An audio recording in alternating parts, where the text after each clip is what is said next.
Sir अभी क्या बोलो तो ये वही और मेस है ना सर, उसका भी बहुत ज़रूरत है। हम लोग क्या परसों प्रजावाणी में भी हम लोग को रिक्वेस्ट करें सर। हम लोग का क्या है, एक रिक्वेस्ट क्या है बोले तो अभी ये बुक नहीं हो रहा है ना यहाँ पे, जब तक सोसाइटी से एक किसानों को एक 3 थैला यूरिया 2 थैला DAP ऐसा 20-20 होना सर, जब तक ये क्लियर होता। अभी तो बोलो तो पूरा खेतों में बहुत खराब होता है। आरमोर मंडल इशू मंडल का नहीं है सर, ये अर्बन का प्रॉब्लम है। बाजू का गांव में पूरा हो रहा है। अर्बन में निजामाबाद अर्बन, कामारेड्डी और म्यूनसिपालिटी क्या क्या है उसमें प्रॉब्लम हो रहा है। अच्छा, अभी क्या बोलो तो पूरा खेत खराब हो रहा है।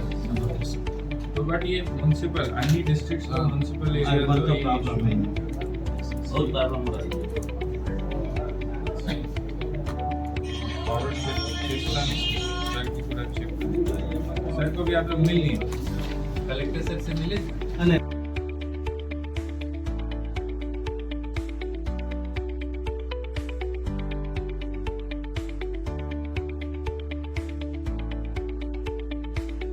ఆర్మూరు పట్టణానికి సంబంధించిన 6 పంతల రైతు సంఘాల ప్రతినిధులం ఈరోజు ముఖ్యంగా యూరియా గురించి, DAP గురించి, బీస్ గురించి సబ్ కలెక్టర్ గారికి, MRO గారికి, అగ్రికల్చర్ ఆఫీసర్ గారిలను కలవడం జరిగింది.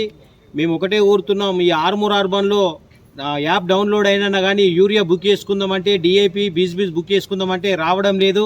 ఎందుకంటే ఆ యూరియా DAP బీస్ తీసుకొని ఇంట్లో పెట్టుకునే అవసరం లేదు, సమయం తక్కువ ఉంది. ఎందుకంటే పంటలు ఖరాబ్ అవుతున్నాయి. ఖచ్చితంగా మేము ఒకటే రిక్వెస్ట్ చేస్తున్నాం. మొన్న MPP కార్యాలయంలో ఉన్న ప్రజావాణిలో కూడా రిక్వెస్ట్ చేయడం జరిగింది.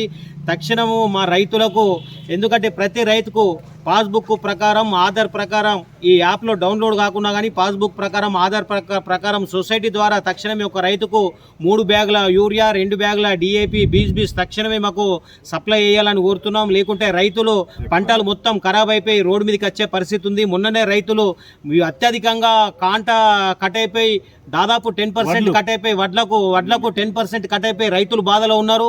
ఇప్పుడు పంటలు వేసుకున్నారు, కనీసం బోర్లు ఉన్నాయన్నా కొన్ని పంటలు వండుతాయంటే ఈరోజు యూరియా వల్ల, DAP వల్ల బాగా ఇబ్బంది అవుతుంది. కాబట్టి తక్షణమే మాకు సొసైటీ ద్వారా యూరియా, DAP బీస్ సప్లై చేయాలని ఈ సంబంధిత అధికారులను రిక్వెస్ట్ చేయడం జరిగింది. తక్షణమే మాకు సప్లై చేయనిచో మేము తక్షణమే మా కార్యాచరణ, రైతు ఐక్య వేదిక ద్వారా మా కార్యాచరణ తొందరగా ప్రకటించి మరి రోడ్డు మీదకి వచ్చే పరిస్థితి ఉంటుంది. కాబట్టి పెద్ద మనసు చేసుకొని సంబంధిత అధికారులు స్పందించి రైతులను ఆదుకోవాలని, పంట పొలాలను ఆదుకోవాలని మేము కోరుతున్నాం.